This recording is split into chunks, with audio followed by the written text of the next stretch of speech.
విశ్రేష్టమైన ఉన్నత నామానికి వందనాలు, స్తుతులు, స్తోత్రాలు చెల్లిస్తున్నాం ప్రభువా. గడిచిన కాలమంతా మీరు మమ్మల్ని క్షేమంగా కాచి కాపాడని కృతజ్ఞతలు చెల్లిస్తున్నాం. మరొక పునరుత్థాన దినంలోకి మమ్మల్ని నడిపించినందుకు కృతజ్ఞతలు. మీ విలువైనటువంటి మాటలు ఇప్పటివరకు విన్నాం. మీ ప్రణాళికను తెలుసుకోగలిగే మనస్సును మీరు మాకు ఇవ్వండి తండ్రి. అలాగే మరో విలువైనటువంటి సంగతిని మేము జ్ఞాపకం చేసుకోబోతుండగా మా అందరికీ మీరు తోడుగా ఉండండి. ఈరోజు మందిరానికి రాలేకపోయిన వారు వచ్చేవారు వచ్చేలాగా కృప చూపండి తండ్రి. మీ మంచి మాటలు మేము ధ్యానిస్తుండగా తగిన సహాయాన్ని అనుగ్రహించండి. సంఘాన్ని దీవించండి, సంఘ అవసరతలు తీర్చండి. సంఘంలో ఎవరైనా అనారోగ్యంగా ఉంటే ముట్టి స్వస్థపరచండి. చిన్నపిల్లల్ని మీ జ్ఞానంలో పెంచండి. ప్రతి ఒక్కరికి మంచి భవిష్యత్తునివ్వండి. ఆత్మీయంగా ఎదుగులాగా కృప చూపండి. ఇంకా అనేకులను సంఘంలో చేర్చండి అని ఈ ఆరాధనంతటి ద్వారా మీకే మహిమ కలగాలని మనస్ఫూర్తిగా కోరుకుంటూ ఈ ప్రార్థన యేసుక్రీస్తు వారి పవిత్ర నామంలో ప్రార్థించి వేడుకుంటున్నాము తండ్రి, ఆమేన్. క్రీస్తునందు ప్రియమైన సంఘస్థులందరికీ ప్రభు నామంలో వందనములు, శుభములు తెలియపరుస్తున్నాను. ఈరోజు ప్రాముఖ్యమైనటువంటి అంశాన్ని బైబిల్లో నుండి మనం చూద్దాం. అంశం పేరు మనిషి మార్పుకై ప్రవక్తల ప్రయాస. మనిషి మార్పుకై ప్రవక్తల ప్రయాస. మనుషులు మారడానికి దేవుని ప్రణాళికలో ఉన్నటువంటి ప్రవక్తలు, దేవుని ఆలోచనలో ఉన్నటువంటి ప్రవక్తలు. ప్రవక్త అనగా ప్రవచించువారు. ప్రవచించువారు అనగా ప్రవచనములు చెప్పువారు. ప్రవచనములను చెప్పువారిని ప్రవక్తలు అంటారు. ప్రవచనము అంటే సత్యము, మార్పు లేనిది, అసత్యము కానిది. ప్రవచనము ఉదాహరణకి సూర్యుడు తూర్పున ఉదయిస్తాడు, ఇది ప్రవచనం. ఇది ఎప్పుడు మారదు. ఈ మాట ఎప్పుడూ సత్యమే, దీనిలో మార్పు ఉండదు. అలాగే సూర్యుడు పడమట అస్తమిస్తాడు, సత్యం, దీని ప్రవచనం. అలాగే ప్రవచనం అన్నప్పుడు అది నిజం, ఫ్యాక్ట్, సత్యం, దేవుని మాట. యేసుప్రభువు ఏమన్నాడు? నేనే మార్గము, సత్యము, జీవము అన్నాడు. నేనే మార్గం, సత్యం అంటే యేసుప్రభువు చెప్పిన ప్రతి మాట సత్యం. ఒక్క అబద్ధం అని ఉందండి. యేసుప్రభువు నోరు విప్పిన నుండి సిలువలో చనిపోయేంత వరకు ఎక్కడైనా ఒక్క అబద్ధం ఎక్కడైనా ఆడాడా అంటే యేసుక్రీస్తు అందుకే చెప్పండి, నేను సత్యం అన్నాడు, నేనే మార్గం అన్నాడు, నేనే జీవం అన్నాడు. కాబట్టి ఎవరైతే ప్రవచిస్తారో వారిని ప్రవక్తలు అని అంటారు. మరి ప్రవక్తలను ఎవరు ఎన్నుకున్నారంటే దేవుడు ఎన్నుకున్నాడు. ఎందుకు దేవుడు ఎన్నుకున్నాడు అని అంటే దేవుని మాటలను తన పిల్లలైనటువంటి వారి చెప్పుటకు ప్రవక్తలను ఎన్నుకున్నాడు. మరి దేవుడు చెప్పొచ్చు కదా, దేవుడు చెప్తే మనం వెళ్ళలేము, దేవుని చూస్తే మనం బ్రతకలేము, ఆయన స్వరము వినలేదు, ఆయన స్వరూపము చూడలేము. ఎక్కడ? యోహాను సువార్తలో మనం చూసాం. ఆయన స్వరూపము చూడలేము, ఏ నరుడు ఆయనను చూచి బ్రతకడు, ఆయన శబ్దము వినలేము. అంత భయంకరమైనటువంటి శబ్దము. మరి కాబట్టి దేవుడు చెప్తే మనం వినలేము కనుక, దేవుడు మనలాంటి మనుషుల చేత వినిపించాలి కనుక, దేవుడే దేవుని మాటలను చెప్పిస్తాడు కనుక దేవుడు ప్రవక్తలను ఎన్నుకున్నాడు, ప్రవక్తలను ఏర్పాటు చేసుకున్నాడు. ఆ ప్రవక్తల విషయాన్ని మనం ఆలోచిస్తే బైబిల్లో చూడండి, చిన్నపిల్లలు ఇప్పటివరకు చకచక చెప్పారు చూడండి. యెషయా గురించి, ఇర్మియా గురించి, మీకా గురించి, యోనా గురించి, హబక్కూకు, నహూము గురించి, జెఫన్యా, హగ్గయి, వీళ్ళందరూ ఎవరు? ప్రవక్తలు. అంటే బైబిల్లో ఉన్నటువంటి 66 పుస్తకాలలో ప్రవక్తలు ఆక్రమించిన స్థానం చాలా ఉంది. మేజర్ పార్ట్ ఎవరిది ఉంది? ప్రవక్తలదే ఉంది. పంచకాండాలు ఉన్నాయి, అది ఎవరు రాశారు? మోషే రాశాడు, ఆయన ప్రవక్త.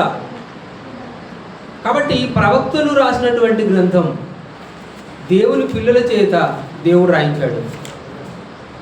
మరి ఈ ప్రవక్తలను దేవుడు ఎందుకు భూమి మీదకి పంపించాడంటే తన మాటలని తన ప్రజలకు చెప్పించడానికి. ఎందుకంటే మానవులుగా ఉన్నటువంటి మనం మానవులు చెప్తేనే వినగలం. ఒక విషయం తెలుసా మీకు? వినికిడి శక్తి మనకంటే జంతువులలో ఎక్కువగా ఉంటుంది. వినికిడి శక్తి ఉంది కదా, మనకంటే కూడా సూక్ష్మ శబ్దాలను జంతువులు వినగలవు. మన ఇంటి దగ్గర ఉన్నటువంటి కాపలా కుక్కుంటే చూడండి, మాటిమాటికి అరుస్తూ ఉంటుంది. అయ్యో మనకేమో ఏం వినబడదు, కానీ కుక్క మాత్రం అరుస్తుంది. ఎందుకు అరుస్తుంది చెప్పండి? ఎక్కడో శబ్దాలు దాని చెవిలో వినపడతాయి, మనకు వినపడవు. అంటే మనం వినలేని శబ్దాలు కుక్కలు ఏం చేస్తాయి? వినగలుగుతాయి. అలాగే దేవుని యొక్క మాటలు మనము వింటే తట్టుకోలేము. ఈ శబ్దం యొక్క తీవ్రతను, దేవుడు చెప్పే మాటల శబ్ద తీవ్రతను ఈ చెవులు తట్టుకోవు. తరంగ దైర్ఘ్యం అని అంటాం చూడండి, డెసిబుల్స్లో కొడతాం. వాటిని మనం వినలేము, ఈ చెవులు వినలేము, తట్టుకోలేము. అట్లెందుకు? మీ చెవి దగ్గర 2 చేతులతో గట్టిగా చెవి దగ్గర ఇలా కొట్టామనుకోండి, మీ చెవులు ఎలా ఉంటాయి? ఇల్లు ఉంటాయి. ఒక 2 నిమిషాల వరకు మీరు మళ్ళీ మామూలుగా ఏ శబ్దం వెళ్ళలేరు. అలాగే లైట్ కళ్ళు ఉందనుకోండి, మన కళ్ళు వెళ్తున్న ఏ స్థాయిలో చూడగలుగుతావు అంత స్థాయిలోనే చూడగలుగుతాయి. సడన్గా మీ కళ్ళలోకి టార్చ్ లైట్ కొట్టారనుకోండి, ఏమైపోద్ది? ఒక 2 నిమిషాల వరకు మళ్ళీ మీరు చూపు కనపడదు, అంత బ్లాక్గా ఉంటుంది.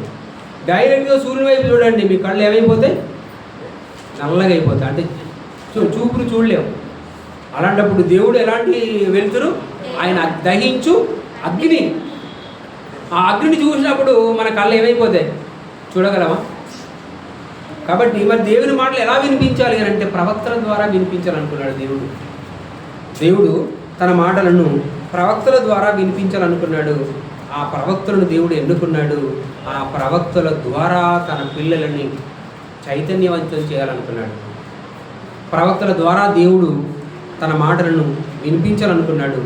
తన పిల్లల్లో మార్పు తీసుకురావాలనుకున్నాడు. తన పిల్లల కళ్ళను తెరిపించాలనుకున్నాడు. తన పిల్లల మనసును తిరిపించాలనుకున్నాడు. కాబట్టి మనిషి మార్పుకై ప్రవక్తల ప్రయాస అది మామూలు విషయం కాదు కదండి. పరలోకంలో ఉన్నటువంటి దేవుని మాటలు భూమి మీద ఉన్నటువంటి ప్రజలకు వినిపించడానికి ఆ కాలంలో దేవునికి మనుషులకు మధ్యలో మధ్యవర్తిగా ఉన్నారు. ఎవరు? ప్రవక్తలు. అటు దేవునికి ఇటు మనుషులకు మధ్యలో మధ్యవర్తిగా ఉన్నటువంటి వారు ఎవరంటే ప్రవక్తలు. ఈ ప్రవక్తలు స్వయంగా మాట్లాడడానికి వీల్లేదు. ప్రవక్తలు వాళ్ళ ఆలోచన చెప్పడానికి వీల్లేదు. దేవుడు ఏమని చెప్పించాడో ఆ మాటే చెప్పాలి. దేవుడు ఏం చెప్పమంటే అది చెప్పాలి. దేవుడు ఎవరికి చెప్పమంటే వారికి చెప్పాలి. దేవుడు ఎక్కడికి వెళ్ళమంటే అక్కడికి వెళ్ళాలి. కాబట్టి దేవుడు ప్రవక్తలను ఎన్నుకున్నాడు తన మనసులో ఉన్నటువంటి మాటలను తన పిల్లలకు అర్థం చేయించటానికి. ఇది ప్రవక్తల యొక్క డ్యూటీ, ప్రవక్తల యొక్క పని. కాబట్టి ప్రవక్తల విషయంలో దేవుడు రాయించినటువంటి అద్భుతమైనటువంటి మాట ఉందండి. హెబ్రీయుల రాష్ట్ర పత్రిక 1వ అధ్యాయము 1వ వచనం చదువుకుందాం. హెబ్రీయుల రాష్ట్ర పత్రిక 1వ అధ్యాయము 1వ వచనం చదువుకుందాం. పూర్వకాలమందు నానా సమయములలోను నానా విధములుగా ప్రవక్తల ద్వారా మన పితరులతో మాట్లాడిన దేవుడు ఈ దినముల అంతమందు తన కుమారుని ద్వారా మాట్లాడిన. అంటే పూర్వకాలం అంటే కాలాన్ని మనకు తెలిసి ఏ విధంగా విభజించారు? గుడ్. క్రీస్తు పూర్వము, క్రీస్తు శకం. ఇప్పుడు మనం క్రీస్తు శకంలో ఉన్నాం, క్రీస్తు పూర్వంలో ఉన్నాం, క్రీస్తు శకంలో ఉన్నాం. కాబట్టి ఈ క్రీస్తు శకం గురించి చెప్పట్లేదు. దేవుడు ఏమంటున్నాడు? పూర్వకాలమందు. అంటే క్రీస్తు పూర్వమందు, క్రీస్తుకు ముందు ఎవరున్నారు? ప్రవక్తలు ఉన్నారు. క్రీస్తుకు ముందున్నటువంటి ప్రవక్తలందరూ కూడా క్రీస్తు గురించి ప్రవచించారు. క్రీస్తు పూర్వం ఉన్న దేవుని పిల్లలైనటువంటి ప్రవక్తలందరూ కూడా క్రీస్తుని గురించి ప్రవచించారు. ఎలా? ఎగ్జాంపుల్, కన్యక గర్భవతి అయి కుమారుని కనును. ఇది యెషయా ప్రవక్త ద్వారా చెప్పబడింది. క్రీస్తు రావడానికి ముందుగా ప్రవక్తల నోట దేవుడు మాట్లాడించాడు. ఆ జరిగినటువంటి మాట భవిష్యత్తు వాణి అంటాం కదా, భవిష్యత్తు వాణి జరిగిందా లేదా? కన్యక గర్భవతి కుమారుని కనును, అతనికి ఇమ్మానుయేలు అని పేరు పెట్టబడును అనే మాట యెషయా నోట దేవుడు పలికించిన ఆ మాట నెరవేరిందా లేదా? జరిగింది. అందుకే ప్రవక్తల నోట నుండి వచ్చినటువంటి ప్రతి మాట అది జరుగు తీరుతుంది. ప్రవక్తలకు దేవుడు పెట్టినటువంటి టాలెంట్ ఏంటంటే భవిష్యత్తు కాలాన్ని గురించి చెప్పే జ్ఞానాన్ని దేవుడు ప్రవక్తల్లోకి పెట్టాడు. దేవుని మాటలను దేవుడు ఎక్కడ పెట్టాడు? ప్రవక్తలలో పెట్టాడు. కాబట్టి ప్రవక్తలు ఏం చేస్తారు? ప్రవచిస్తారు. ఏమని చెప్పారంటే దేవుడు తన మాటలను తనకు బదులుగా తన పిల్లలైనటువంటి ప్రవక్తలను ఏర్పాటు చేసుకొని ప్రవక్తల ద్వారా చెప్పిస్తున్నాడు అని మనం ఇక్కడ చూడగలుగుతున్నాం. మరొకసారి ఏప్రిల్ రాష్ట్ర పత్రిక 1వ అధ్యాయం 1వ వచనం. పూర్వకాలమందు నానా సమయములలోను నానా విధములుగాను ప్రవక్తల ద్వారా తన పితరులతో మాట్లాడాడు దేవుడు. మన పితరులు ఉన్నాడు, మాట్లాడాడు. అబ్రహాము చనిపోయి తన పితరుల యొద్దకు చేర్చబడ్డాడు. ఇస్సాకు చనిపోయి తన పితరుల యొద్దకు చేర్చబడ్డాడు. యాకోబు చనిపోయి తన పితరుల యొద్దకు చేర్చబడ్డారు. కాబట్టి పితరుల కాలములో పితరులతో దేవుడు మాట్లాడాడు. ఎలా మాట్లాడాడు అని అంటే డైరెక్ట్గా మాట్లాడితే వాళ్ళు తట్టుకోలేరు కనుక, డైరెక్ట్గా మాట్లాడితే వాళ్ళు భరించలేరు కనుక, డైరెక్ట్గా మాట్లాడితే వాళ్ళు బ్రతకలేరు కనుక దేవుడు ప్రవక్తల ద్వారా మాట్లాడాడు. కాబట్టి పూర్వకాలం మందు నానా సమయంలో నానా విధములుగా ప్రవక్తల ద్వారా మాట్లాడిన దేవుడు. అంటే దేవుడు ఎవరితో మాట్లాడుతున్నాడు? ప్రవక్తలతో మాట్లాడుతున్నాడు. ప్రవక్తల ద్వారా మాట్లాడుతున్నాడు. ప్రవక్తలకు దేవుడు కొన్ని విషయాలు చెప్పించాడు. ఆ చెప్పినటువంటి మాటలను నా ప్రజలకు చెప్పుకో అంటే ప్రజలకు చెప్పాల్సిన బాధ్యత ప్రవక్తల మీద దేవుడు పెట్టాడు. ఉదాహరణకి అలాంటి బాధ్యత ఎవరు పెట్టారు చూడండి. మనందరికి బాగా తెలిసిన విషయం. ప్రవక్త ఉన్నాడు. ఎవరు? ప్రవక్తలు చాలామంది ఉన్నారు కదా. అందులో యోనా గురించి విన్నారా మీరు? పేరు యోనా విన్నాడు. యోనాకు దేవుడు ఒక బాధ్యత అప్పచెప్పాడు. ఏంటి ఆ బాధ్యత అంటే నినెవే అనే పట్టణానికి వెళ్ళి అక్కడ ఉన్నటువంటి నా ప్రజలకు నా మాటగా చెప్పు అని అన్నాడు. ఇప్పుడు ఏం చేయాలి? ప్రవక్త వెళ్ళాలి కదా. ఎటు వెళ్ళామంటే అక్కడ వెళ్ళాలి కదా.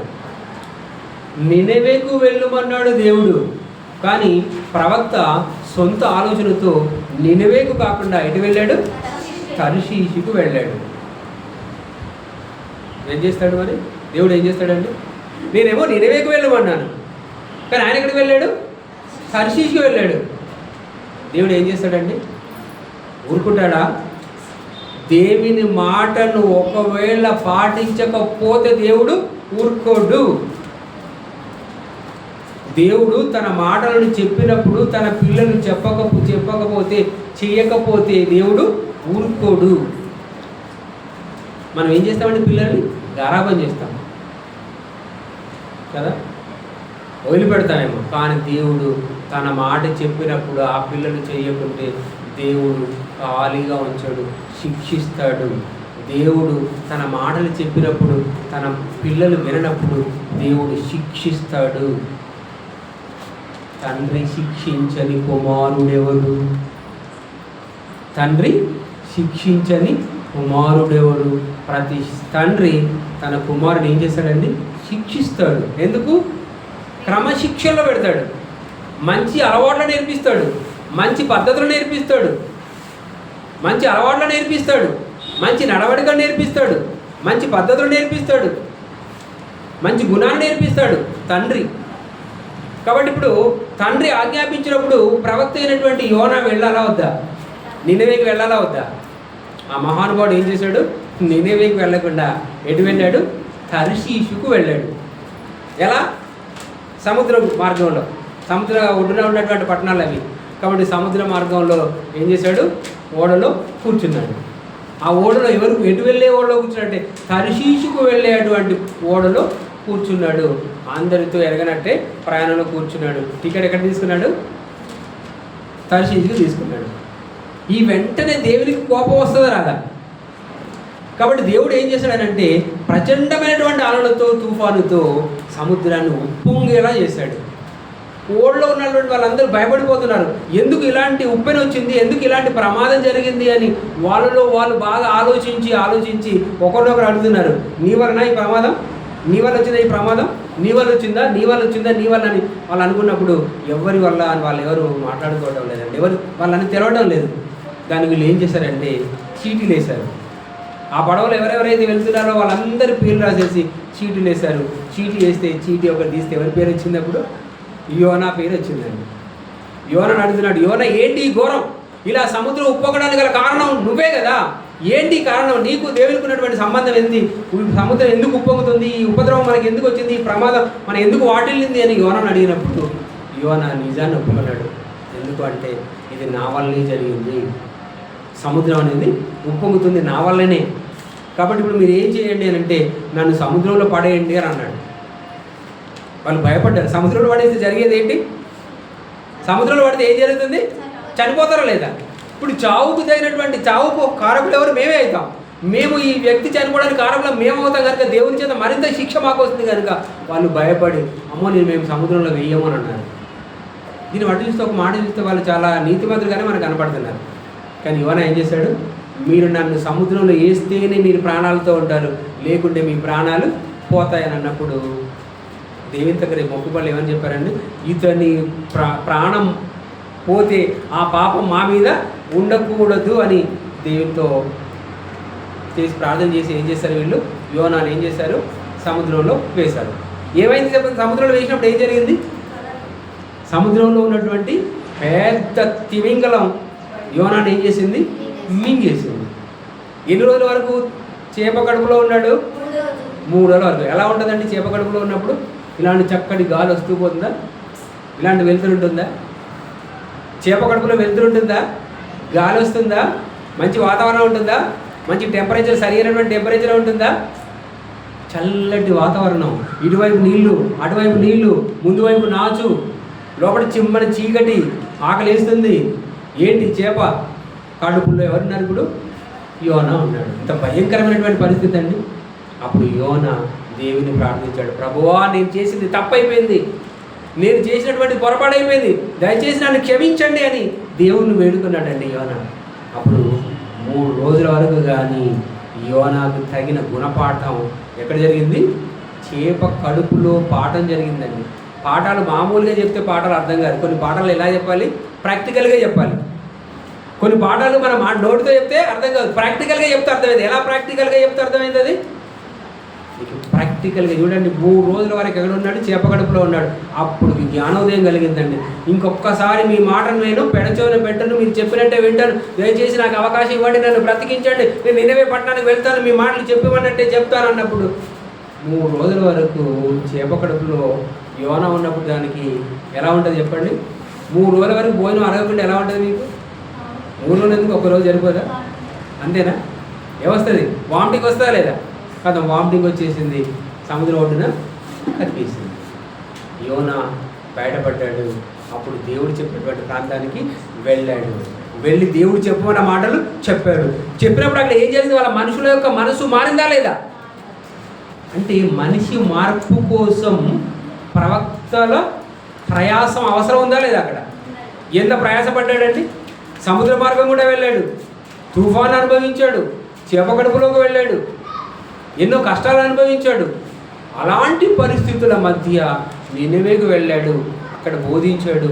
అక్కడ ప్రజలందరి యొక్క మనస్సు మారుటకు యోనా కారకుడయ్యాడు. ప్రజల మనస్సుల మార్పుకు ప్రవక్తల మాటలు కారణం అవుతున్నాయా లేదా? కాబట్టి ఇక్కడ ఒక యోనాను గురించి మనం చూసాం. అంటే ప్రవక్తల ద్వారా దేవుడు మాట్లాడతాడు. దేవుడు డైరెక్ట్ మాట్లాడితే మనుషులు బ్రతకలేరు కనుక ప్రవక్తల ద్వారా మాట్లాడాడు. అలా మరొక మంచి మాటని మనం ఎఫ్ఎస్సీల రాష్ట్రపత్రిక 2వ అధ్యాయం 20వ వచనంలో చూద్దామండి. ఎఫ్ఎస్సీల రాష్ట్రపత్రిక 2వ అధ్యాయం 20వ వచనం చదువుతున్నాం.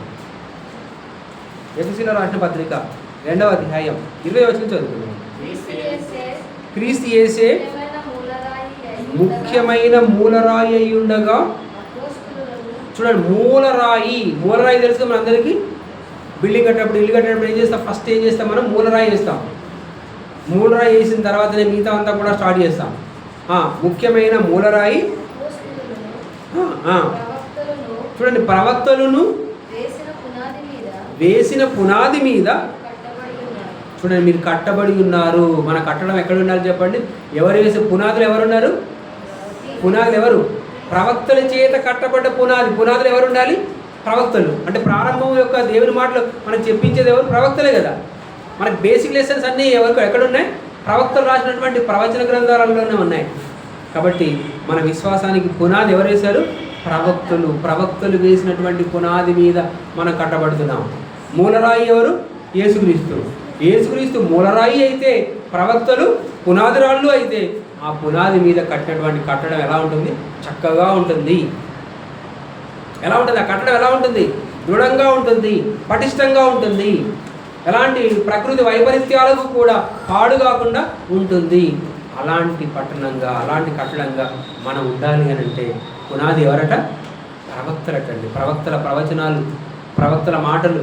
ప్రవక్తల మాటలు అంటే ఎవరి మాటలు? అవి దేవుని మాటలు. అంటే వాక్యం అనే పునాది మీద మనం కట్టబడాలి. అంటే ప్రవక్తల యొక్క మాటలు మన ఆత్మీయ జీవితానికి ఎంతగానో అవసరం. కాబట్టి 2 పేతురు 3వ అధ్యాయం 2వ వచనం చూడండి. 2 పేతురు 3వ అధ్యాయం 2వ వచనం. మన కట్టడం, మన నిర్మాణం, మన విశ్వాస నిర్మాణం, విశ్వాస ఓడ అనేది మనం నిలబడాలి అని అంటే ప్రవక్తల పునాదుల మీద ఉండాలి. యేసుక్రీస్తు మూలరాయి అయి ఉన్నాడు. ఇక్కడ 2 పేతురు 3వ అధ్యాయం 2వ వచనం చదువుతున్నాం. ప్రవక్తలు ఎలాంటి వాళ్ళటండి? పరిశుద్ధులు. ప్రవక్తలు ఎలాంటి వాడు? పరిశుద్ధులు. దేవుడు ఎన్నుకున్నటువంటి ప్రవక్తలు పరిశుద్ధులు అండి. ప్రజల నుండి ఎన్నుకున్నాడు. కానీ వాళ్ళు ఎవరు అంటే పరిశుద్ధులు. తప్పు చేయని వారు, నేరం చేయని వారు, ఏ తప్పిదం చేయని వారు, పరిశుద్ధ ప్రవక్తల చేత పూర్వమందు పలకబడిన మాటలను ప్రభువైన రక్షకుడు అపోస్తుల ద్వారా. చూడండి, అంటే ఎవరి చేత వ్రాయబడ్డాయి? ప్రారంభంలో ఎవరి చేత వ్రాయబడ్డాయంటే ప్రవక్తల చేత పలకబడిన మాటలు. అపోస్తులు కూడా వచ్చాయంటే అపోస్తుల కంటే ముందు ఎవరున్నారు? ప్రవక్తలు. కాబట్టి ప్రవక్తల చేత పలకబడిన మాటలు, ప్రవక్తల చేత పలకబడిన మాటలు మన విశ్వాసానికి ఆధారమైనటువంటి మాటలు. ప్రవక్తలకు అవసరమైనటువంటి మాటలు కూడా, అపోస్తులకు అవసరమైనటువంటి మాటలు కూడా ప్రవక్తల యొక్క మాటలు.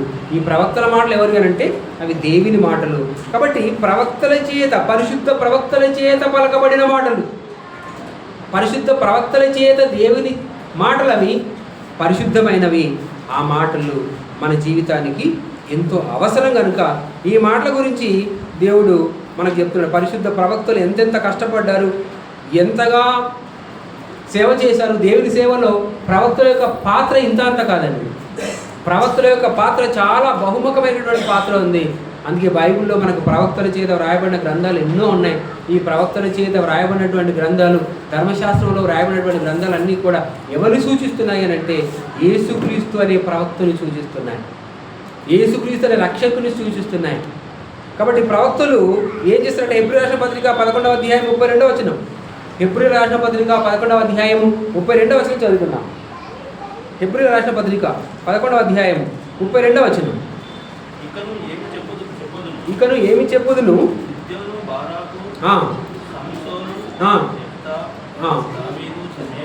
సమీరును వారిని గూర్చియు ప్రవక్తలను గూర్చియు అంటున్నాడు. ఇక్కడ ప్రవక్తలను గూర్చియు వివరించుటకు సమయము చాలదు అంటున్నాడు. అంటే సమయము చాలనంత పాత్ర ఉందండి ప్రవక్తలది.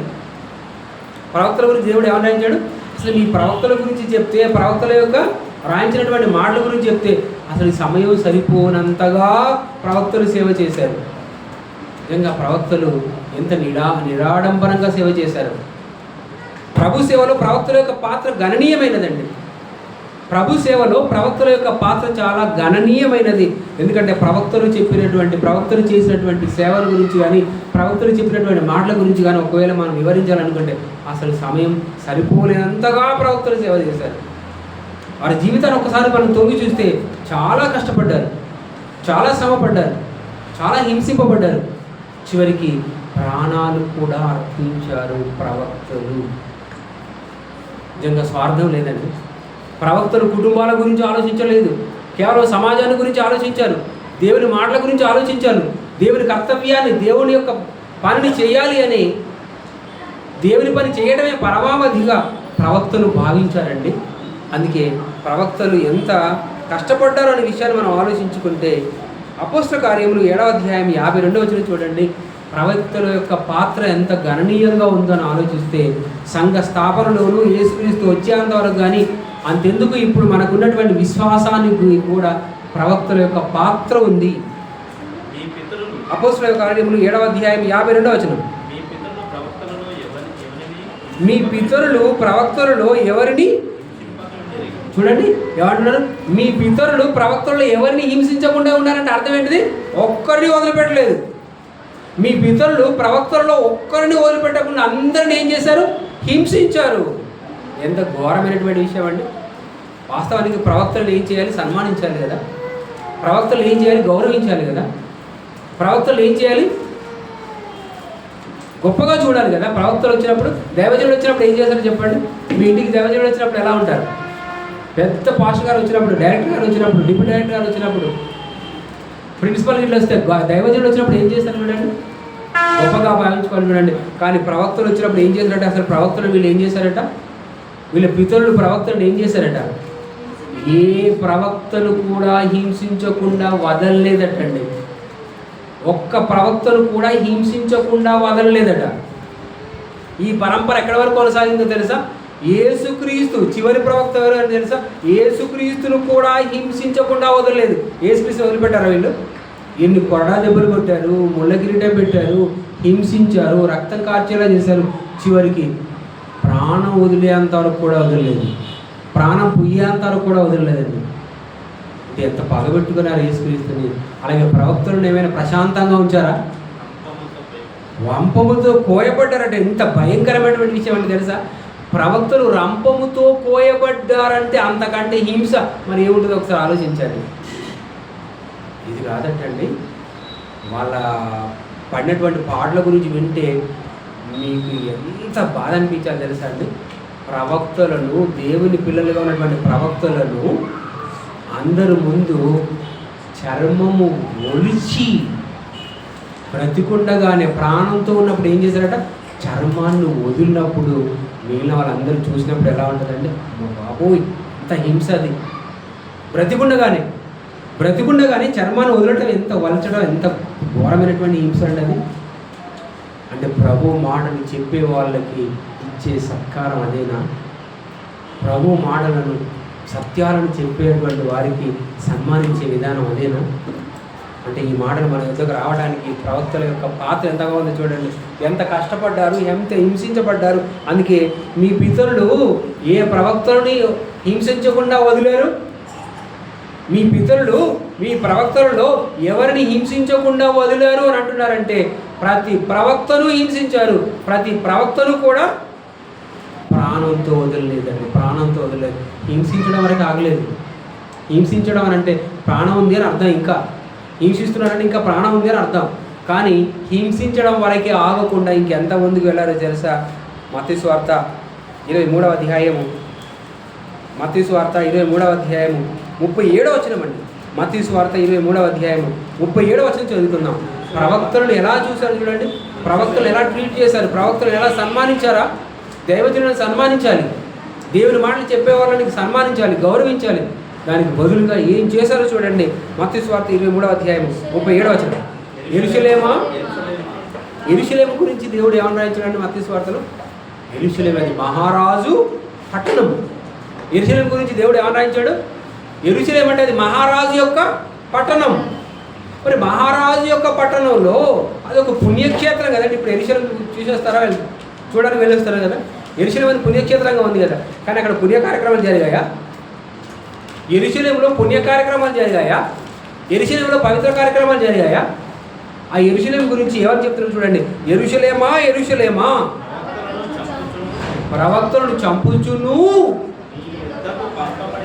నీ యొద్దకు పంపబడిన వారిని రాళ్ళతో కొట్టుచును ఉండుదానా. ఆహా, ఎంత గ్రేట్ అండి యెరూషలేము, ఎంత గ్రేట్ అండి యెరూషలేము. అది పుణ్యభూమా రక్తభూమా? యెరూషలేము పుణ్యభూమా రక్తభూమా? యెరూషలేము పుణ్యభూమా హింసభూమా? యెరూషలేము పుణ్యభూమి అండి. అది ఇంత ఘోరమైనటువంటి మాట చూడండి. యెరూషలేములో ఎవరున్నారు? ప్రవక్తలు ఉన్నారు. యెరూషలేము ముఖ్య పట్టణం కదండి, దేవుని సంఘానికి ముఖ్య పట్టణం, ముఖ్య సంఘం కదండి కదా. అలాంటి యెరూషలేము గురించి దేవుడు ప్రవచనంలో ఏమని చెప్తాడు? యెరూషలేమా యెరూషలేమా, ప్రవక్తలను రాళ్లతో కొట్టి చంపుదానా. యెరూషలేములో ఎంత సన్మానించాలండి ప్రవక్తలని. యెరూషలేము అనేది ఒక మహాపట్టణం అన్నప్పుడు, మంచి పట్టణం అన్నప్పుడు, దైవ మాటలకు నిలయం అన్నప్పుడు, సంఘానికి కేంద్రం అన్నప్పుడు ఎలా ఉండాలండి యెరూషలేము పట్టణం? ప్రవక్తలు ఎంత సన్మానించాలి, ప్రవక్తలు ఎంత ఆదరించాలి, ప్రవక్తలు ఎంత గౌరవించాలి. బదులుగా ప్రవక్తలు ఏం చేశారు? రాళ్ళతో కొట్టి చంపారు, రాళ్ళతో కొట్టి చంపారు, రాళ్ళతో కొట్టి చంపారు. చంపేంత వరకు ఎవరు చనిపోయేంత వరకు కూడా కొట్టారండి. ఎంత ఘోరమైనటువంటి హింస అది. ఇంతకుముందు ఎవరైనా హింస అని చదువుకున్నాం, ఇప్పుడు హింసతో పాటు ఇంకేం చేశారు? ఒక అడుగు ముందుకేసి చంపారు, చంపారు, రాళ్ళతో కొట్టి చంపారు. చచ్చేంత వరకు వదిలేదు. శిలువలో యేసుక్రీస్తు చూసి చనిపోయారా లేదని చూడడానికి ఎవరు వచ్చారండి? కర్ర తీసుకొచ్చి కాళ్ళను కొట్టడానికి వచ్చారు. శిలువలో ఉన్నటువంటి ఇద్దరు దొంగల కాళ్ళని ఏం చేసిన వాళ్ళు ఇరుకొట్టారు. ఎందుకు ఇరుకొట్టారు? అప్పటికి ఇంకా చనిపోలేదు. కాళ్ళు ఇరుకొడితే ఏమవుతుంది? పైన ఉన్నటువంటి రక్తం అంతా కూడా కాళ్ళ నుండి కిందికి జారిపోతుంది. ఎప్పుడైతే దేహంలో రక్తం పోతుందో, దేహానికి ప్రాణం, రక్తం కనుక వాళ్ళ ప్రాణం తర్వాత పోయింది. కాళ్ళు ఇరుకొట్టిన తర్వాత పోయింది. అంటే యేసుక్రీస్తు కూడా చనిపోయేందరూ కూడా వదలలేదంటే, అదే యేసుక్రీస్తును కూడా కాళ్ళు విరగొట్టడానికి దగ్గరికి వచ్చారు. కానీ అప్పటికీ యేసుక్రీస్తు చనిపోయి ఉండుట ఎరిగి యేసుక్రీస్తు కాళ్ళు విరుగొట్టలేదు. ఎందుకంటే ప్రవచనంలో ఏమో తెలుసా? ఆయన ఎముకలలో ఏది విరగలేదు, ఆయన ఎముకలలో ఏది కూడా విరగలేదనే ప్రవచనం నెరవేర్పుగాను యేసుక్రీస్తు ఎముకలలో ఏ ఒక్క ఎముక కూడా విరగలేదు. అంటే వీళ్ళు ఏం చేశారు? చనిపోయేంత వరకు కూడా ఊరుకోలేదండి, చనిపోయేంత వరకు కూడా వదలలేదండి. అందుకే యెరూషలేము గురించి ఏమని చెప్పాడు? యెరూషలేమా యెరూషలేమా, ప్రవక్తలు రాళ్లతో కొట్టి చంపుదానా. నెక్స్ట్ ఉండుదానా, కోడి తన పిల్లలను రెక్కల క్రింద ఎలాగూ చేర్చుకొనునే, అలాగే నేనును నీ పిల్లలను ఎన్నో మారులు చేర్చుకోవాలనుకున్నాను, కానీ మీరు ఒళ్ళరైతిది. అంటే దేవుడు ఒక కోడి రెక్కల క్రింద పిల్లలను ఏ విధంగా అయితే చేర్చుకుంటుందో, రక్షణనిస్తుందో, అలాగే మీ అందరికీ నేను ప్రవక్తల ద్వారా రక్షణ ఇవ్వాలనుకున్నాను, నా కుమారుడి ద్వారా రక్షణ ఇవ్వాలనుకున్నాను. కానీ మీరేం చేశారు? యెరూషలేమా, యెరూషలేములో ఉన్నటువంటి యూదులారా, యెరూషలేములో ఉన్నటువంటి వారలారా, మీరేం చేశారు? నా కుమారుణ్ణి కూడా చివరికి ఏం చేశారు? రాళ్లతో కొట్టి చంపారు. ప్రవక్తలు పంపిస్తే ఏం చేశారు? రాళ్లతో కొట్టి చంపారు, రంపములతో కొట్టారు, కొరలతో కొట్టారు, రంపముతో చంపారు, కోసి చంపారు. యెరూషలేమా యెరూషలేమా. చూడండి, యెరూషలేము ఎలాంటి భూమి మనకు అర్థమైపోయిందండి. అంటే ప్రవక్తలను యెరూషలేము సన్మానించిందా? కాదు, అవమానించింది. చివరికి ప్రాణమే తీసిందండి. హింసింపబడమే కాకుండా ప్రాణాలను కూడా తీసింది. ప్రవక్తల ప్రాణాలు పోయేంత వరకు కూడా ప్రవక్తలు సేవ చేశారు. ప్రభు మాట చెప్పడానికి ధైర్యంతో ముందుకు వెళ్ళారండి. ప్రతి ప్రాంతానికి వెళ్ళారు, ప్రతి చోటుకి వెళ్ళారు, దేవుడు వెళ్ళమన్న చోటుకు వెళ్ళారు, దేవుడు చెప్పమన్న మాటలు చెప్పారు, దేవుణ్ణి మహిమపరిచారు. ప్రాణాలను కూడా లెక్క చేయలేదు. దేవుడు చెప్పమన్న మాటలు చెప్పడానికి ఎక్కడా భయపడలేదు, ధైర్యంతో చెప్పారు, ప్రాణాలను లెక్క చేయలేదు. అవసరమైతే రంపంతో పోయబడ్డారు, రాళ్లతో కొట్టబడ్డారు, చివరికి ప్రాణాలు కూడా కోల్పోయారు. కానీ దేవుని మాటలు చెప్పకుండా ఎక్కడ వదలలేదంట. అదండి ప్రవక్తల యొక్క తెగింపు. ప్రవక్తలు ఎందుకు చెప్పాలండి? ప్రవక్తలు ఎందుకు చెప్పాలి? ప్రజల మనసు మారుతుంది కదా, ప్రవక్తలు చెప్పినప్పుడే కదా ప్రజలు మారేది, ప్రవక్తలు చెప్పినట్టే కదా ప్రజలు మారి దేవుల్లోకి వచ్చేది. అంటే ప్రజల మనసులు మారటానికి ప్రవక్తల పాత్ర ఎంతగా ఉందో మనకు అర్థమైపోతుందండి. అందుకే ప్రవక్తలు ఎంత కష్టపడ్డారో ఒక సింపుల్గా, ఒక ఎగ్జాంపుల్గా చూడండి. యెషయా గ్రంథము 20వ అధ్యాయము 2వ వచనం చదువుకుందామండి. యెషయా గ్రంథము 20వ అధ్యాయము 2వ వచనం చదువుకుందాం. ఆ కాలంలో యెహోవా అమోరు కుమారుడైన యెషయా ద్వారా ఇలాగు సెలవిచ్చెను, నీవు పోయి నీ నడుము మీద గోనెపట్ట విప్పి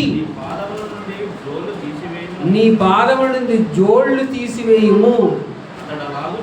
అది అలాగూ చేసి దిగంబరి అయి జోలు లేకయే నడుచుచుండగా. చూడండి ఎలాంటి పరిస్థితి వచ్చిందండి ప్రవక్తలకి. అంటే ప్రవక్తల ద్వారా గుణపాఠం చెప్పించడానికి దేవుడు ఏం చేస్తున్నాడు చూడండి. ప్రవక్తను పిలిచాడు, ప్రవక్తలు ఏం చేశాడు, రమ్మని పిలిచాడు. రమ్మని పిలిచి ఏమని ఆజ్ఞాపిస్తున్నాడు, గోనెపట్టను తీసేయి, నీ పాదాలకు ఉన్నటువంటి పాదరక్షకులను తీసేయి. అంటే నీ పాదాలకు చెప్పులు ఉండకూడదు, నీ దేహానికి వస్త్రం ఉండకూడదు. ఎంత కఠినమైన ఆదేశం అండి అది, ఎంత కఠినమైన ఆదేశం అండి. ప్రవక్తల జీవితాలు ఎంత లగ్జరీగా ఉండాలి. యెషయా ప్రవక్తల గురించి మనం ఆలోచిస్తే రాజకుటుంబం అండి. ఆయన పుట్టింది ఎక్కడ, రాజకుటుంబం. విలాసవంతమైనటువంటి జీవితాలతో ఉండాల్సినటువంటి ఆయన, రాజవస్త్రాలు ధరించవలసినటువంటి ఆయన, మంచి జోళ్ళను ధరించుకోవాల్సినటువంటి ఆయన ఏం చేశాడు, జోళ్ళు విప్పి పాదరక్షకులు విప్పి వస్త్రహీనుడుగా కాలి నడకతో దేవుని మాటలు చెప్పడానికి సూచనగా వెళుతున్నాడంటే, అలాంటి కఠినమైన మాటలు కూడా ప్రవక్త నేను చేయలేను, నేను అలా వెళ్ళలేను అని అన్నాడా, అనలేదండి. ఎందుకంటే ప్రవక్తలు దేవుని మాటను ఎప్పుడు కూడా తూచా తప్పకుండా పాటించే వాళ్ళే తప్ప ఎదురు తిరిగే వాళ్ళు కాదు. ప్రవక్తలు దేవుని మాటను పాటించే వాళ్ళే తప్ప ఎదురు తిరిగే వాళ్ళు కాదు. ఏం నేర్చుకోవాలండి దీని ద్వారా? మనము దేవుని మాటలను తూచా తప్పకుండా పాటించాలి, దేవుని ఆజ్ఞలను పాటించాలి. దేవుడు చెప్పే ఏ కఠోరమైనటువంటి మాటలైనా మనం మన చేతులలో చూపించడానికి సిద్ధపడాలి. ప్రవక్తలు ప్రాణాపాయ స్థితులలో కూడా దేవుని మాటలు చెప్పడానికి తెగించారు. యోనా ప్రాణాపాయ స్థితిలో కూడా దేవుని మాటలు నిలవే పట్టడానికి అందించడానికి తెగించాడు. యెషయా కూడా ఆ ప్రాంతం అంతటికి కూడా దేవుని మాటలు అందించడానికి కఠోరమైనటువంటి పరిస్థితుల్లో కూడా వెళ్ళాడు. దేవునికి ఎదురు తిరగలేదు. అది ప్రవక్తలు దేవుని ఎదురు చూపించిన భక్తి, ప్రవక్తలు దేవుని ఎదురు చూపించినటువంటి మర్యాద. ఆ ప్రవక్తలే మనకు పునాదిరాళ్ళుగా ఉన్నారండి. ఆ ప్రవక్తలే మనకు మాదిరిగా ఉన్నారండి. ఆ ప్రవక్తలలో ఏముందన్నాడు, ఏది మార్గదర్శి. ఇప్పుడు చిన్నపిల్లలకు మనం మంచి వాక్యం చెప్పుకున్నామండి. చిన్నపిల్లలకు బైబిల్ పాఠంగా ఒక మంచి వాక్యం చెప్పుకున్నాం. ఏం చెప్పుకున్నా చూడండి. యాకోబు రాసిన పత్రిక 5వ అధ్యాయం 10వ వచనం. యాకోబు రాసిన పత్రిక 5వ అధ్యాయం 10వ వచనం చదువుకున్నాం. నా సహోదరులారా, ప్రభు నామమున బోధించిన ప్రవక్తలు శ్రమానుభావమును ఓపికను కూడా చూడండి మాదిరిగా పెట్టుకోవాలన్నాడు. మాదిరిగా ఉండండి అన్నాడు. ఏవే విషయాలు మాదిరిగా ఉండండి అన్నాడు. ప్రవక్తలు మన అందరికీ మాదిరి అట్టండి. ఏ విషయంలో మాదిరి? శ్రమ అనుభవం. శ్రమానుభవం, శ్రమపడ్డారు. శ్రమలలో మనకు మాదిరిగా ఉన్నారు. ఎన్నో శ్రమలు ఎదుర్కొన్నారండి. ఆ శ్రమలు, వారి శ్రమలను చూసి మనం ఏం చేయాలి? ఆ శ్రమలు మనకు ఒక మాదిరి కావాలి.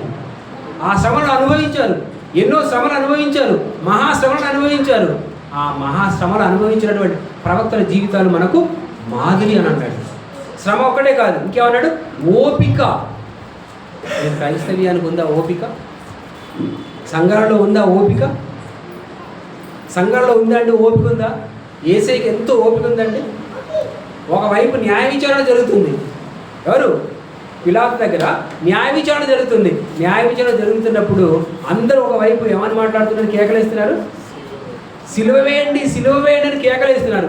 సిలువ వేయండి అని కేకలేస్తున్నప్పుడు యేసు మీద కేకేశాడా? యేసు ఎలా ఉన్నాడండి? మౌనంగా ఉన్నాడు, ఓపికతో ఉన్నాడు. పిలాతు ఆశ్చర్యం వేసింది. ఏంటి నీ మీద అంతమంది మాట్లాడుతున్నారే, అందరూ కేకలేస్తున్నారే, నీ విషయం నువ్వేం చెప్పుకోవా? మాట్లాడు, నోరిప్పు అని అన్నాడు. మౌనంగా ఉన్నాడు, ఎంతో ఓపిక కలిగి ఉన్నాడు. ప్రవక్తలు కూడా ఓపికతో ఉన్నాడు. శ్రమను అనుభవించారు. ఆ శ్రమ అనుభవమే, ప్రవక్తల యొక్క శ్రమ అనుభవము మనకు మాదిరి కావాలన్నాడు.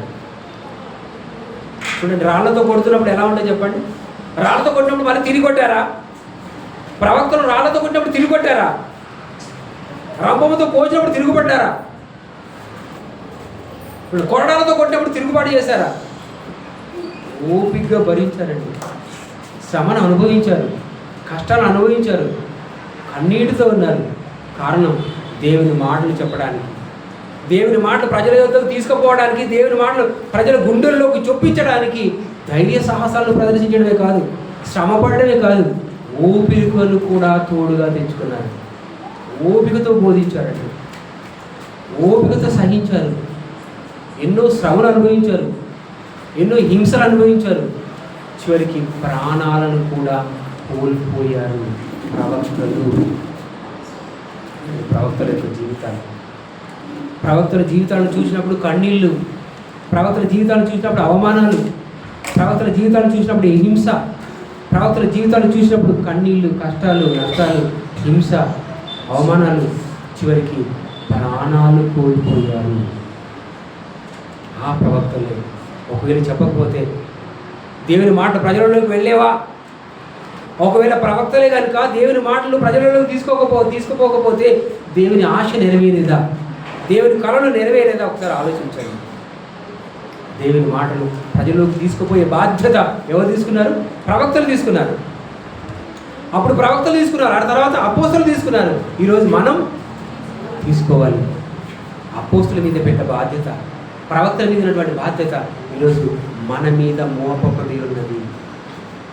మనకు ఎవరు మాదిరి అని అంటే అపోస్తలుల మాదిరి, ప్రవక్తలు మాదిరి, విశ్వాసానికి కర్త అయిన యేసుక్రీస్తు మాదిరి. యేసుక్రీస్తు ఎంత ఓపికను ప్రదర్శించాడు.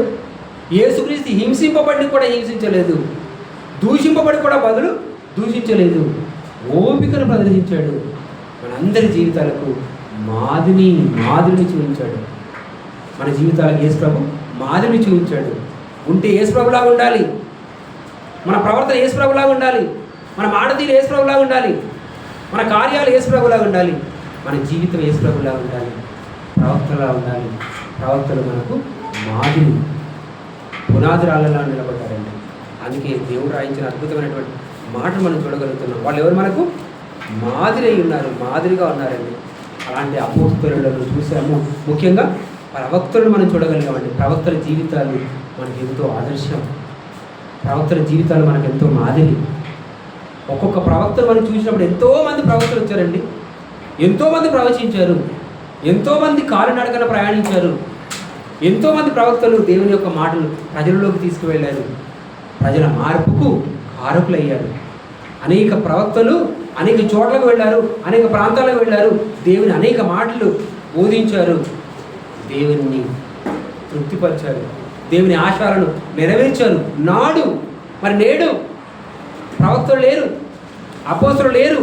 మరి దేవుని ప్రజలైతే ఉన్నారు, దేవుని ప్రజలైతే నాడు ఉన్నారు, నేడు ఉన్నారు. కానీ నాడున్నటువంటి ప్రవక్తలు నేడు లేరు, నాడున్నటువంటి అపోస్తలులు నేడు లేరు. మరి నేడున్నటువంటి ప్రజలకు దేవుని మాటలు చేర్చేదెవరు? నేడున్నటువంటి ప్రజలకు దేవుని మాటలు పంచేదెవరు? నేడున్నటువంటి సమాజానికి దేవుని మాటలు అందించేదెవరు? ఒకవేళ దేవుని మాటలు లేకుంటే ప్రజలు ఎలా ఉంటారండి? శ్మశాన వాటికి అయిపోతుంది, దిబ్బగా మారిపోతుందండి, శ్మశాన వాడిగా మారిపోతుంది. అందరూ బ్రతికున్నామన్న పేరు మాత్రం ఉండదు, కానీ మీరందరూ చచ్చిన శవాలే అంటాడు. అంటే సమాజానికి దేవుని వాక్యం అందకుంటే శవాలు, బ్రతికున్నటువంటి శవాలు, వాళ్ళకి జీవం ఇచ్చేటువంటి జీవ మాటలు చెప్పేటువంటి బాధ్యత ఈరోజు మన మీద ఉంది. మనమేనండి ఈ మాట చెప్పడానికి. ఒకప్పుడు అపోస్తలులు ఈ బాధ్యత తీసుకుంటే, అంతకంటే ముందు ప్రవక్తలు ఈ బాధ్యత తీసుకుంటే, ఈరోజు సమాజానికి దేవుని వాక్యాన్ని అందించేటువంటి బాధ్యత ఎవరికి ఉంది? మనకుంది. మనమే తీసుకోవాలి. ఒకప్పుడు యెషయా తన జీవితకాలంలో ఎన్నో మాటలు అందించాడు. యోనా తన జీవితకాలంలో ఎన్నో ప్రాంతాలకు వెళ్ళాడు. దేవుడు వెళ్ళమన్న ప్రాంతానికి వెళ్ళాడు, చెప్పుమన్న మాటలు చెప్పాడు, చెప్పుమన్నటువంటి చోటికి వెళ్ళాడు. మరి చూసి మనం అలాగే ఇంకెంతమంది ఉన్నటువంటి ఎంతోమంది ప్రవక్తలు. ఏలియా ఉన్నాడు అనుకోండి, ఏలియా కూడా ధైర్యంగా దేవుని మాటలను చెప్పాడు, ధైర్యంగా చెప్పాడు. దేవుడు ఉన్నాడని నిరూపించగలిగాడండి ఏలియా. మరణానికి భయపడలేదు, హింసకు భయపడలేదు, ఒక్కడుగా ఉన్నాడండి ఏలియా. ఒక్కడుగా ఉన్నాడు, ఒంటరిగా దేవుని ఉన్నాడని నిరూపించాడు. ఏలియా ప్రవక్త ఒంటరిగా దేవుడిని ప్రకటించాడు, దేవుడు ఉన్నాడని నిరూపించాడు. అలాగే ఎలీషా ధైర్య సాహసాలతో చెప్పాడు, ఎన్నో మంచి మాటలు చెప్పాడు, ఎన్నో అద్భుతమైనటువంటి కార్యక్రమాలు నాటి సమాజానికి అందించాడు. దేవుని మాటలను సమాజానికి పంచాడు. అలాంటి ప్రవక్తల జీవితాల్లో ప్రశాంతత ఉందా? ప్రవక్తల జీవితాల్లో నెమ్మది ఉందా? ప్రవక్తల జీవితాల్లో సౌఖ్యం ఉందా అని ఆలోచిస్తే సుఖ సంతోషాల కొరకు ప్రవక్తలు పనిచేయలేదండి. వారి జీవితాలలో ఎన్ని కష్టాలు వచ్చినా, ఎన్ని నిందలు వచ్చినా, ఎన్ని హింసలు వచ్చినా దేవుడు చెప్పమన్న మాటలు చెప్పక మానలేదు.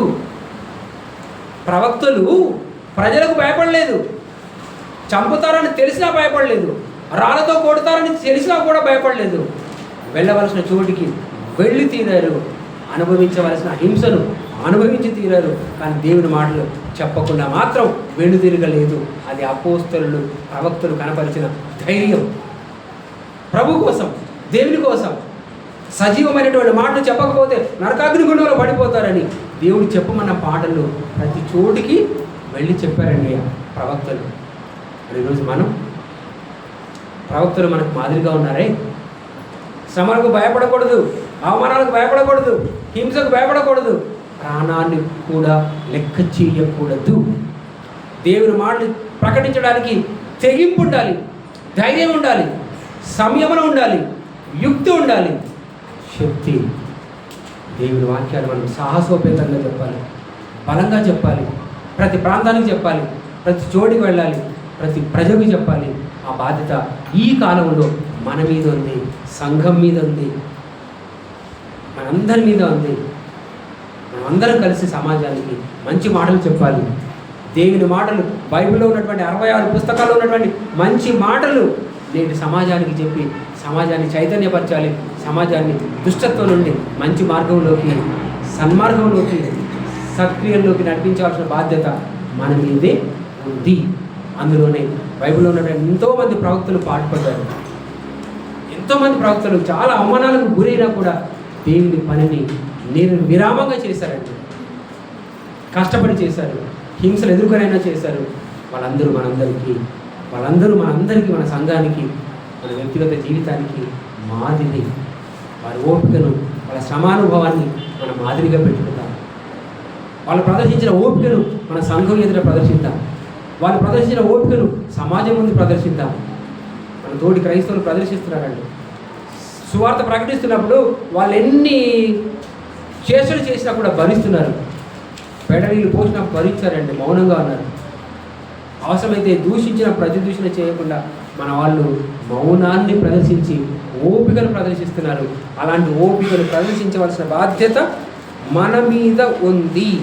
కాబట్టి ఒకవేళ ప్రవక్తలే గనుక ప్రాణాపాయానికి భయపడితే, దేవుని మాటలు చెప్పకుండా ఉంటే, దేవుని మాటలు ప్రజలకు తెలియకుంటే వాళ్ళు చేరుకోవాల్సిన ప్రదేశం ఎక్కడ తెలుసా? నరకాగ్ని గుండం. అలాంటి నరకాగ్ని గుండంలోకి జారిపోకుండా నేడున్నటువంటి సమాజాన్ని కాపాడే బాధ్యత ఒకప్పుడు ప్రజలకు ఉంది, కానీ నేడు మన మీద ఉంది అనే విషయాన్ని మర్చిపోకూడదు. అందుకే మనమందరం ఆత్మయందు తీవ్రత గలవారై ఎలా పనిచేయాలండి? ఎవరో చేస్తారు, నేను చూస్తూ ఉంటాను అనుకోకూడదు. ఎవరో చేస్తారు కాదు, నేనే చేయాలి అని అనుకోవాలి. నన్నే దేవుడు నిలబెట్టాలని అనుకోవాలి. సంఘంలోకి దేవుడు నన్ను అందుకే చేర్చాడని అనుకోవాలి. అది నా బాధ్యత అనుకోవాలి. ఎవరో చేస్తారో నేను చూస్తాను అనుకుంటే దేవునికి సరైన న్యాయం చేసిన వాళ్ళని కాదండి. కాబట్టి ఇప్పుడున్నటువంటి పరిస్థితులలో, ఇప్పుడున్నటువంటి కాలంలో ప్రతి ఒక్కరూ కూడా ప్రవక్తల శ్రమానుభవాన్ని, ప్రవక్తల ఓపికను మాదిరిగా పెట్టుకొని దేవుని మాటలు నిరంతరాయంగా అందించడానికి సిద్ధపడాలి, సిద్ధంగా ఉండాలి. ఆ క్రమంలో ప్రాణాలను కూడా లెక్క చేయకుండా ఉండాలి. ఆత్మీయంగా తీవ్రత గలవారై దేవుని పనిని చేయాలి, దేవుణ్ణి మహిమపరచాలి. ఎందుకోసం అంటే మనిషి మార్పు కోసం. ఒకవేళ ప్రవక్త అయినటువంటి యోనా కనుక నినవేకు వెళ్లకుండా వాళ్ళ మనుషులు మారేవి కాదండి. కాబట్టి నేడున్నటువంటి సమాజానికి కూడా దేవుని మాటలు చెప్పకపోతే ఒక్కరూ మారరు. ఒకవేళ దేవుని మాటలు చెప్తే ఒక్కరైనా మారే అవకాశం ఉంది. దేవుని మాటలు చెప్పకపోతే ఒక్కరూ మారరు. ఒకవేళ దేవుని మాటలు చెప్తే ఒక్కరైనా మారే అవకాశం ఉంది. దేవుడు ఎంతమంది మారాలని కోరుకుంటాడట? ఒక్క పాపి మారితే, ఒక్క పాపి మారితే దేవుడు పరలోకంలో అమితానందంతో ఉంటాడండి. ఒక్క పాపి మారడానికైనా మనం అందరము సంఘటితంగా దేవుని మాటలు మోసుకొని వెళదాం. సమాజాన్ని దేవుని మాటలతో నింపుదాం, సత్యంతో నింపుదాం, మంచి మాటలతో నింపుదాం, దేవుని మాటలతో నింపుదామని మీ అందరికీ మనం చేస్తూ అంశాన్ని మరొకసారి గుర్తు చేసుకుందాం.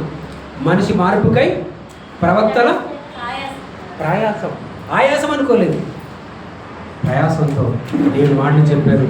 మనం కూడా వారిని మార్గదర్శకులుగా పెట్టుకుందాం, మాదిరిగా పెట్టుకుందామని మీ అందరికీ మనం చేస్తూ మీ మాటలతో భోగిస్తున్నాడు. కాళ్ళు చూస్తున్నాడైతే ప్రార్థన చేస్తున్నాం.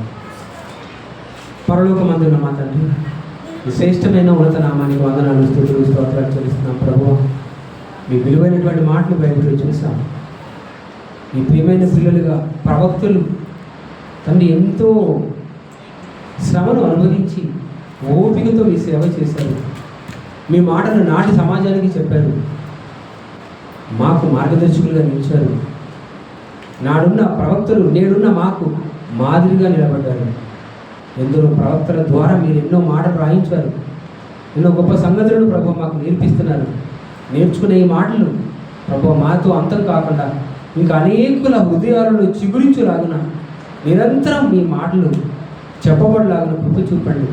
శక్తి వంచన లేకుండా ప్రతి చోటికి ప్రతి ప్రాంతానికి తండ్రి వెళ్ళి ప్రతి వారికి మీ మంచి మాటలు అందించుటకు శక్తిని, యుక్తిని, బలాన్ని అనుగ్రహించండి. సంఘాన్ని దీవించండి, సంఘాన్ని బలపరచండి. సంఘ తండ్రి క్షేమం కొరకు ప్రతి ఒక్కరూ తండ్రి సంఘటితంగా పాటుపడలాగా కృప చూపండి. సంఘంలో ఉన్న ఆరోగ్యవంతులను ముట్టి స్వస్థపరచండి. సంఘ అవసరం తీర్చండి. ప్రతి కుటుంబంలో శాంతి, సమాధానం, నెమ్మదిని నింపండి. సౌఖ్యాన్ని అందించండి. రాలేకపోయిన వారిని క్షమించి వచ్చేవారు వచ్చేలాగా కృప చూపండి. ఈ సంఘాన్ని మీ పాద పద్మాలు వదిలిపెడుతూ ఈ సంఘాన్ని బలపరచండి, స్థిరపరచండి అని ప్రార్థన యేసుక్రీస్తు వారి పవిత్ర నామములో ప్రార్థించి వేడుకుంటున్నాం తండ్రి. ఆమేన్. అందరికీ వందనాలు. Thank you.